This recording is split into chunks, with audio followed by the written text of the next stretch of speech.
반갑습니다. 오늘은 지난 시간에 이어서 또 하나 좋은 논문을 하나 소개를 할까 합니다. 자, 지금 여기 앞에 보여지고 있는 논문은 콘트랙처에 대한 겁니다. 아마 신경계 환자를 치료하는 치료사건, 근골격계 환자, 오스페디ክ 환자를 치료하는 치료사건, 콘트랙처에 대한 거는 굉장히 많이 큰 관심이 있을 거예요. 이 논문은 2001년이니까 뭐 오래된 논문이죠. 사실은 20년 된 논문인데 콘트랙처 치료 방법에 대한 거를 나름 잘 정리를 하고 있어갖고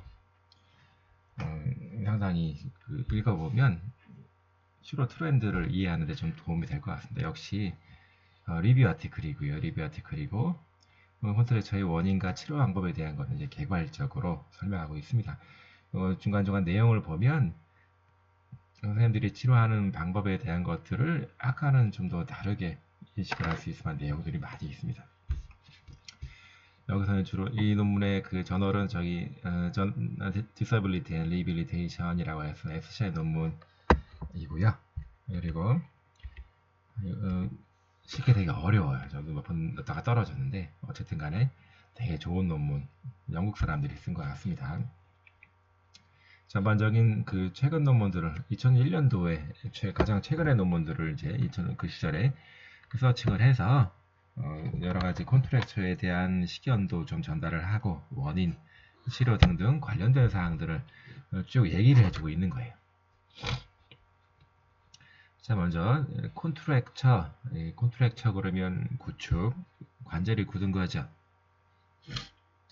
콘트랙처는 대개 이제 4가지 정도 타입으로 나눕니다. 첫 번째는 마이오스타틱 콘트랙처, 근육이 짧아진 거예요. 근육이 짧아져서 생기는 콘트랙처가 있고, 실제로 근육은 짧지 않은데 근육이 짧은 것처럼 느끼게 만들어서 생기는 콘트랙처, 그걸 슈도 마이오스타틱 콘트랙처라고 하는데, 예를 들어서 스파스티시티 같은 경우, 리기디티 같은 경우 근육이 짧아진 게 아니라 머슬 톤이 심하게 올라가면 관절을 못 움직이잖아요. 그런 식의 근육은 짧아진 게 아닌데 신경계 질환 때문에 머슬톤이 위로 쭉 올라가 있어 생기는 그런 콘트랙처를 슈도, 가짜란 말을 붙여서 슈도 마이오스타틱 콘트랙처라고 합니다. 그리고 세 번째는 아스로제닉이 있어요. 관절 자체가 굳는 거예요. 관절 캡슐이 땡땡 굳어 있거나 아니면 관절 리가먼트가 굳어서 관절을 못 움직이게 만들거나 아니면 헤테로토픽 오시피케이션에서 관절 안에 뼈가 살아 있거나 관절이 심하게 안쪽에 부어 있거나 그걸 에퓨전이라고 합니다. 그렇게 되면 근육은 멀쩡해도 관절의 문제 때문에 ROM이 안 나오는 경우가 생겨서 그런 경우를 아스로제닉이라고 하고 맨 마지막 타입은 스카 티슈 때문에 생기는 겁니다. 상처 조직. 예를 들어서 화상 상처가 관절 주변에 심하면 피부가 당겨지는 상처가 생기면서 고기를 못 움직이게 되잖아요. 그런 식의 비가역적인 그 콘트랙처 타입이 있습니다. 어쨌든 간에 콘트랙처가 있으면 상당히 관절의 모빌리티가 좀 많이 떨어지고 그리고 ADL, 라이프스타일 또는 ADL에 큰 문제가 발생을 합니다. 그래서 사실 이런 경우도 있어요. 논문을 찾아보면 무릎 쪽, 특히 이제 스파스티시티가 좀 심하신 헤미플레이저 환자분들은 뭐 힙 조인트를 굽히고 무릎을 구부려서 걷기가 상당히 어려운 경우가 많죠. 그런 경우에 보행 속도가 느려진다라고 이렇게 많이 보고 있습니다. 그래서 ADL에 지대한 영향을 많이 미치는 거예요. 물론 이제 상지 쪽은 기본적으로 손으로 하는 ADL에 문제가 생기겠죠. 어쨌든 라이프스타일 ADL 활동에 상당히 많은 문제가 생깁니다. 그래서 여기서 이제 굉장히 중요하게 보고 싶은 것 중에 하나가 이제 머슬인데 이 머슬의 특성을 좀 알게 되면 콘트랙처, 근육이 짧아져 생기는 콘트랙처에 대한 거를 이해하기가 좀 쉬워집니다. 우리는 머슬에 그러면 액틴, 마이오신 그렇게 알고 있을 거예요. 그렇죠. 이제 근육 단백질이죠. 근데 근육 안에는 액틴 마이오신처럼 직접적으로 수축에 참여하는 근육 단백질 뿐만 아니라 여기 보시게 되면 이제 커넥티브 티슈, 여기 화살표를 잘 따라보셔야 돼요. 커넥티브 티슈, 결합 조직도 있어요. 이거 한 번도 생각해 보지 않았을 겁니다. 이런 조직. 대신에 우리가 항상 배웠던 거는 액틴과 마요신 그것들이 서로 미끄러 들어가면서 슬라이딩 하면서 근육 수축이 일어난다 라고 되어 있는데, 그거 외에도 이제 아까 말한 액틴 마요신 외에도 이렇게 커넥티브 티슈 그런 것들을 둘러싸고 싸주고 있는 것들이 분명히 있거든요. 것들. 그래서 커넥티브 티슈는 근육 안에 있지만 근육 수축과 관련이 없는 조직입니다. 그냥 붙들어 매주고 있는 거, 쌓아주고 있는 거예요. 어쨌든 간에 근육, 그리고 여기 조인트 캡슐,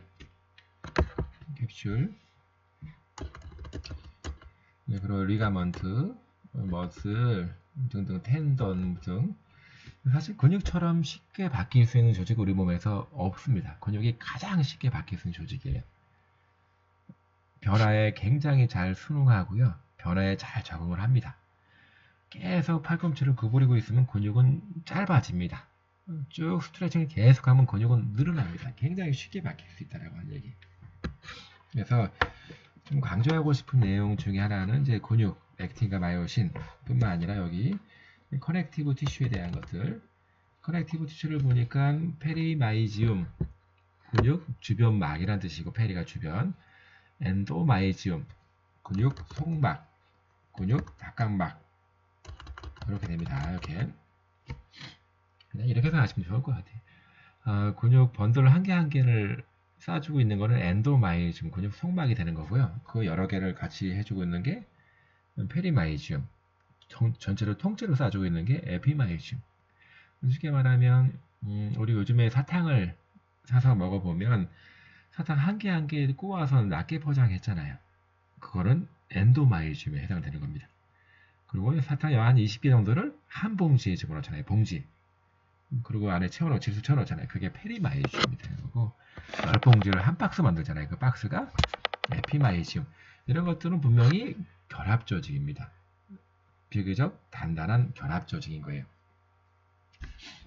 세 번째 줄을 보니까 결합 조직은 여기 콜라겐과 일라스틱 파이버, 콜라겐은 비교적 단단하다고 보시면 되고요. 일라스틱 파이버는 비교적 부드럽다라고 이렇게 생각하면 좋을 것 같아요. 상대적으로. 그래서 인체의 조직은 콜라겐과 일라스틱 파이버로 이렇게 구성이 되어 있습니다. 대부분. 그러면 콜라겐 파이버가 많이 포함되어 있으면 비교적 단단한 조직이 되는 거고요. 일라스틱 파이버가 많이 포함되어 있으면 비교적 부드러운 조직이 되는 거라고 보시면 됩니다. 그래서 콜라겐 그러면 잡아당겨주는 텐션 받는 힘이 굉장히 단단하다라고 그런 거. 덜 익스텐서블 하다는 얘기는 덜 드러난다는 뜻입니다. 반면에 일라스틱 파이버는 역학적으로 탄력적이고 그리고 콜라겐과 같이 작동이 되면서 비교적 부드럽게 움직인다라고 하는 거. 자, 그리고 또 하나는 콘트랙타일, 그 근육 수축과 관련된 부분은 일라스틱 요소를 많이 포함하고 있기 때문에 이것들을 좀 부드럽게 볼 수 있겠고요. 서로 이제 병렬로 연결되어 있다라고 하는 거 근육은. 자, 그리고 요것들 이제 뼈가 자라는 비율, 그리고 스트레치 되는 정도, 그리고 호르몬, 성장 호르몬 그런 것들, 호르몬 또는 영양 상태에 따라서 정상적인 근육 성장은 영향받습니다. 선생님들이 이렇게 막 움직이고 근력 운동을, 아령 운동을 많이 하게 되면 하이퍼트로피가 생기잖아요. 하이퍼트로피.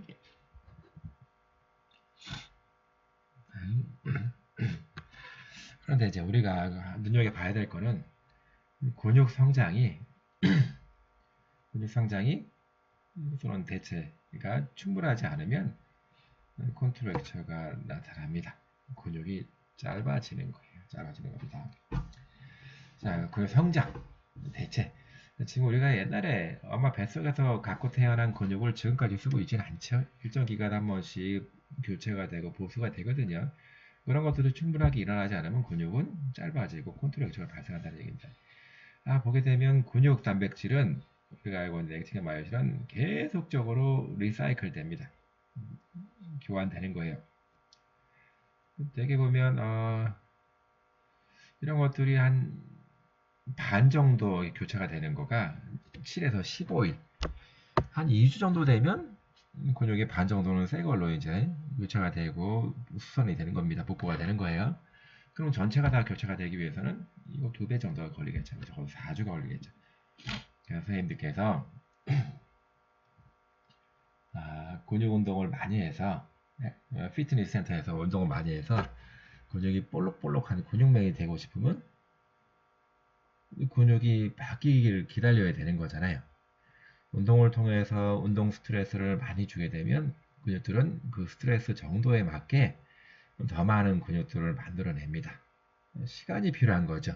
자, 여기 나왔죠. 전체적으로 근육이 바뀌기 위해서는 적어도 몇 주가 걸린다고요? 4주 이상 꾸준하게 운동을 해야지만 새 걸로 교체가 되면서 적합한 근육들로 구성이 되는 거예요. 하이포트로피가 되는 거예요. 다시 말해서 근육은 주어지는 요구, 주어지는 스트레스에 따라서 잘 반응하면서 새로운 걸로 이제 바꿔간다는 뜻입니다. 그래서 엑서사이즈 세라피 할 때 머슬 하이퍼트로피를 자극해 줄 수 있는 거예요. 특히 익센트릭, 콘센트릭보다는 이센트릭 할 때 훨씬 더 이제 좀 더 많이 그런 자극이 주어지는 걸로 이제 보고가 되고 있고요. 또 디스유스 아트로피란 말을 많이 들어봤죠. 여기 디스유스 아트로피 안 쓰면 근육은 스트레스가 적기 때문에 또 필요한 만큼만 남겨놓은 거예요. 우리 몸이 다 그렇게 돼 있어요. 주어지는 요구만큼 쓰게 되어 있고요. 그만큼 개발되게 되어 있습니다. 뇌도 마찬가지예요. 머리 안 쓰면 뇌 신경세포가 그만큼 없어집니다. 머리를 많이 쓰면 그만큼 더 생기는 거겠죠. 마찬가지입니다.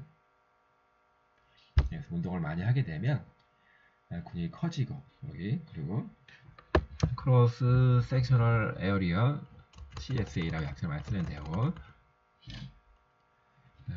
단면적이 커지는 거죠. 컨트랙션은 대부분 안 움직여서 생긴 겁니다.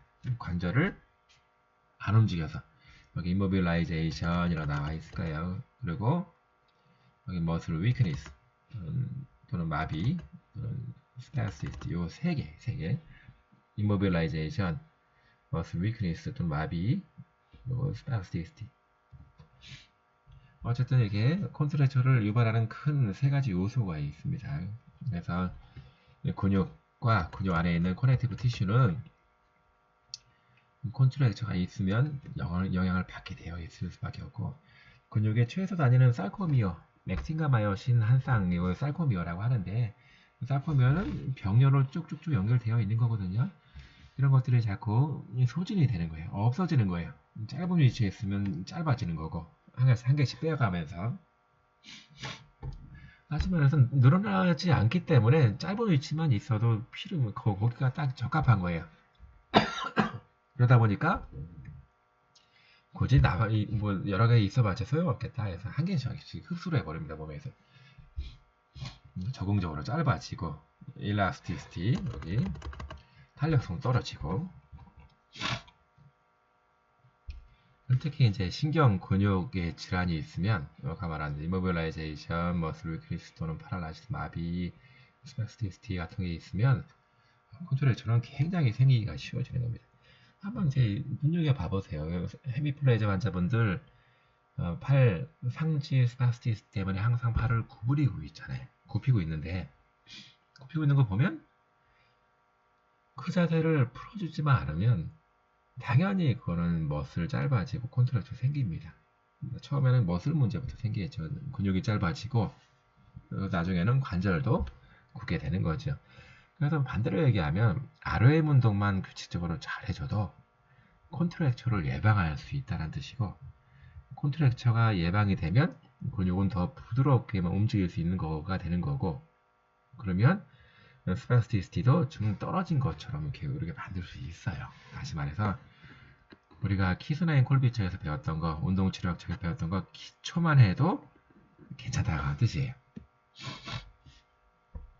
참 문제 중에 하나가 이게 근육살이 이제 근육 단백질이 빠지면서 그 빠진 자리를 요거 파이브로 패티 섬유성 지방 조직으로 대체가 됩니다. 결합 조직이 더 두터워지고 더 빡빡해진다고 보시면 돼요. 관절 공간으로 이렇게 침범이 됩니다. 그러다 보니까 어드이전, 유차소 생기고 전부 다 이제 프로롱도 오랫동안 안 움직여 생긴 것들이에요. 특히 카틸라지, 관절 연골은 혈관이 없습니다. 그리고 신경도 없습니다. 신경이랑 혈관은 항상 같이 가거든요. 혈관이 없기 때문에 걔네들도 먹고 살아야 되는데 걔네들은 그 혈액, 시너비얼 플루이드에서 있는 영양물질을 빨아먹고 사는 거예요. 그래서 관절을 잘 움직여줘야지만 영양물질들이 관절 연골로 쭉쭉 확산이 되는데 안 움직이면, 캐스트 오래 하게 되면 안 움직이면 관절 연골은 이제 죽게 됩니다. 그래서 수술한 다음에 캐스트 오래 한 사람들이 관절염이 더 빨리 와요. 연골은 혈관이 없기 때문에 한번 다치게 되면 회복도 거의 안 된다고 보면 됩니다. 안 되면 보면 돼요.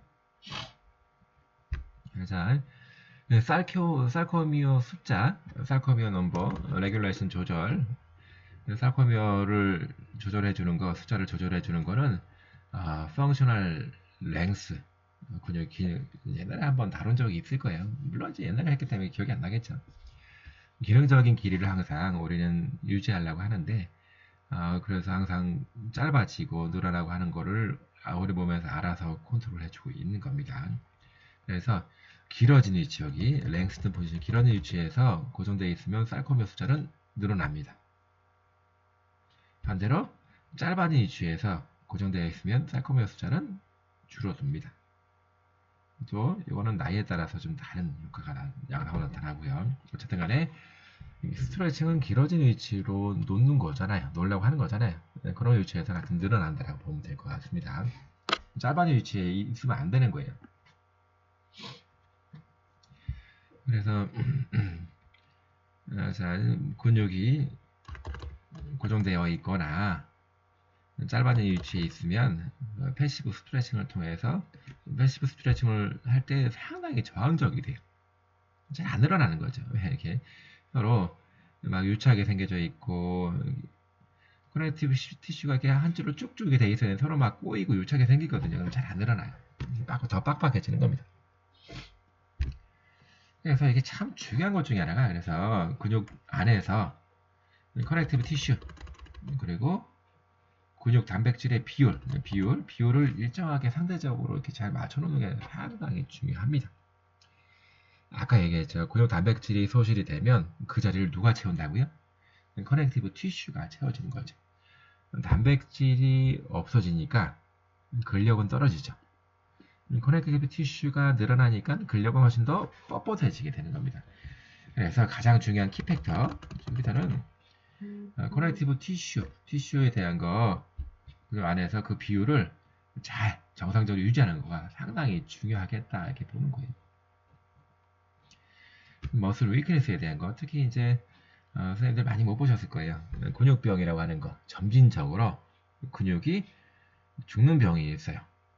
물론 이거 타입도 여러 가지가 있는데 듀셴 타입이 가장 안 좋습니다. 이 타입이 가장 안 좋은데, 얘네들은 나중에 호흡근까지 마비되면서 이제 죽게 되는 거예요. 지금은 뭐 호흡에 대한 벤틸레이터 케어가 잘 돼서 그렇게 빨리 죽지는 않은데, 어쨌든 간에 얘네들은 근육이 자꾸 아트로피가 생겨요.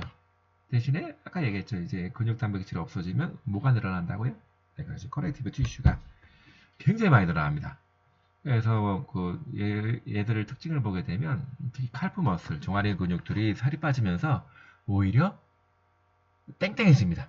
커넥티브 티슈가 늘어나면서 근육이 꽉 잡혀 있는 것처럼 탱탱해져. 그렇지만 근력이 없는 거예요. 대신에 콘트랙처가 있는 것처럼 플란타 플렉션 콘트랙처가 많이 발생하게 됩니다. 커넥티브 티슈 때문에 그래요. 그래서 이제 선생님들이 또 봐야 될 것 중에 하나는 여기 스파스티시에 대한 거.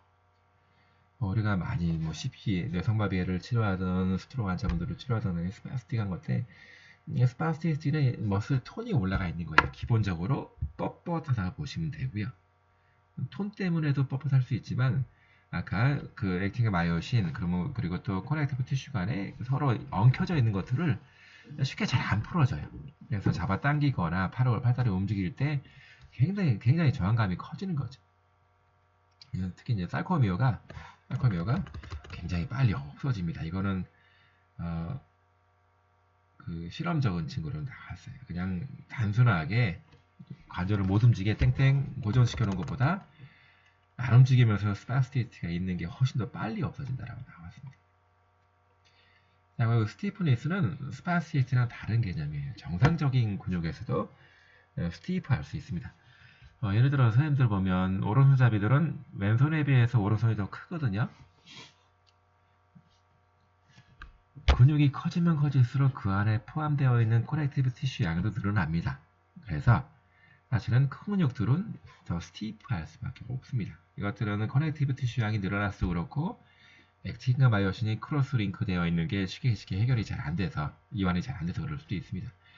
어쨌든 간에 스파스티시티에 대한 거 외에도 이제 스티프니스에 대한 거 스파스틱한 근육들은 훨씬 더 스티프해요. 이거는 커넥티브 티슈에 대한 거, 또 CP에 대한 논문들을 찾아보니까 또 근육 안에 커넥티브 티슈가 상대적으로 훨씬 더 많이 늘어나 있더라. 양이 많아지면 커넥티브 티슈가 많으면 스티프한 거로 치부하면 됩니다. 그러면 탄력성도 이렇게 떨어지는 거 많이 보고가 되고 있습니다. 그래서 여러 가지 치료 방법들을 우리가 흔히 사용하는 것들을 보면 자, 패시브 스트레칭 같은 거 많이 하죠. 패시브 스트레칭에 대한 건 늘어난 위치에 고정시켜 놓으면 일정 시간 지나면 근육이 늘어난 상태로 있을 수가 없기 때문에 살코미어 숫자를 늘려갖고 근육 길이를 길게 만들어 놓습니다. 네, 그런 경우에 이제 패시브 스트레칭 목적으로 볼 수 있는데 어쨌든 간에 커넥티브 티슈가 시간이 지날수록 늘어난 위치에 있으면 훨씬 더 부드러워지고 길이가 늘어나는 그런 효과를 많이 볼 수 있다라고 나와 있습니다. 그래서 우리가 패시브 스트레칭을 굉장히 많이 하고 있는 거고요. 또 하나, 요것도 하나 한번 패시브 스트레칭 하기 전에 한번 생각해 볼 필요가 있습니다. 되게 스트레칭 하기 전에 핫팩해서 히팅 먼저 하잖아요. 조직을 따뜻하게 만들면 잘 늘어나잖아요. 찜질방 가면 굉장히 관절이 부드러워지는 걸 느껴질 수 있어요. 그런 게 역학적으로 또는 과학적으로 증명이 되고 있습니다. 여기를 보면, 여기 위를 보면, 커넥티브 티슈는 아주 최대한 약해진대요. 어떤 경우에 강한 힘에서, 낮은 온도 강한 힘에서 스트레칭 할 때. 이 얘기는, 낮은 온도에서 아주 강한 힘으로 스트레칭 하면, 커넥티브 티슈가 다칠 가능성이 많다라고 보는 겁니다. 대신에, 가랬죠? 낮은 힘으로, 하이어 템퍼레처, 몸을 좀 데핀 다음에 느리게 해서 적은 힘으로 스트레칭하면 안전하게 스트레칭할 수가 있다는 얘기예요. 그런 식의 얘기는 굉장히 많이 나옵니다. 그래서 여기도 마찬가지예요. 여기 패시브 스트레칭은 ROM 범위의 맨 끄트머리 한계점까지 가서 거기서 위치시켜 놓는 겁니다. 그러면 이렇게 낮은 강도로 오랫동안 있으면 늘어나는데 중요한 거는 이게 얼마 정도의 빈도로 하는 게 좋은지 또는 몇 초 동안 하는 게 좋은지 이거는 아직 없어요. 지금까지도 몇 초 동안 하루에 몇 번 해라 그런 규정은 없습니다. 그런 근거가 없습니다. 선생님들이 한번 해볼 필요가 있는 것 같아요. 스트레칭에서 어느 정도 오랫동안 그 스트레칭 효과가 지속이 되는지에 대한 거를 조금은 한번 점검을 해보면 좋을 것 같아요.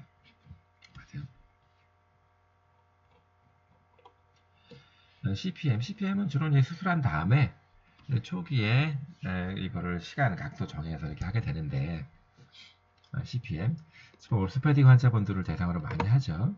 근데 여기서는 이제 뇌졸중 환자분들을 대상으로 한 것도 논문이 있는 것 같은데 그닥 뭐 큰 얘기는 안 하는데 일단은 올스패딩 환자분들에서는 이제 병적으로 생기는 여러 가지 문제를 예방할 수 있겠다라고 RM에 좋겠다 이렇게 설명하고 있습니다. 또 이제 코멘트해 보니까 스파스티시티가 있는 그런 경우에 스피드는 그 CPM 움직이는 속도에 대한 거, 범위에 대한 거를 잘 조절하는 게 좋겠다라고 설명하고 있습니다. 또 스플린팅, 시리얼 플라스틱은 그냥 스파스틱한 근육, 또는 콘트랙처에 있는 근육을 ROM을 쫙 넓혀놓은 상태로 캐스트를 해버리는 거예요. 오랫동안 그냥 계속 한계점까지 가서 스트레칭이 되고 있는 거죠.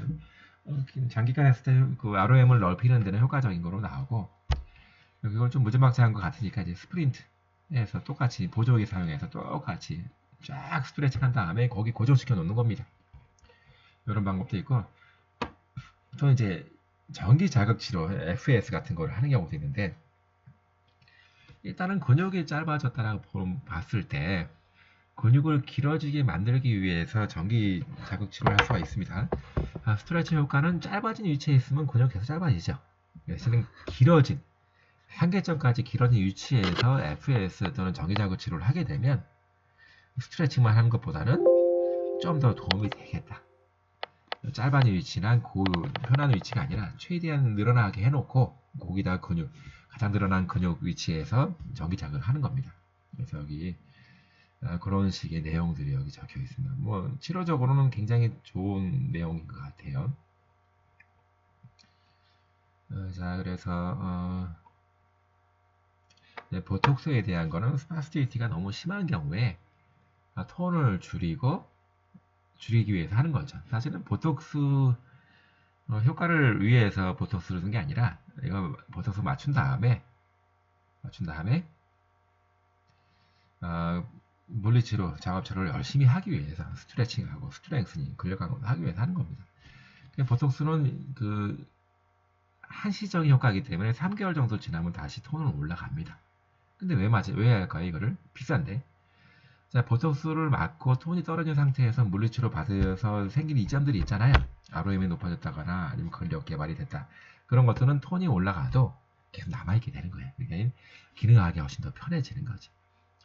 다음에 서저리 수술은 그냥 그 올소페디하게 힘줄을 잘라주는 겁니다.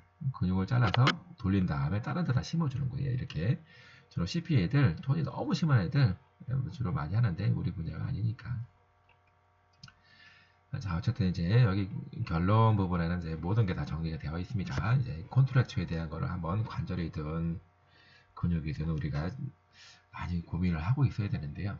뭐 살코미어에 대한 숫자 이거 그렇게 아까 간단하게 설명드렸고, 스트레칭만 하는 것보다는 여기 전기 자극 치료 어떤 위치에서 길어진 위치에서 하는 게 살코미어 숫자를 늘리는데 길이를 늘리는데 도움이 되겠다라고 하는 거 꼭 알아야 되고요.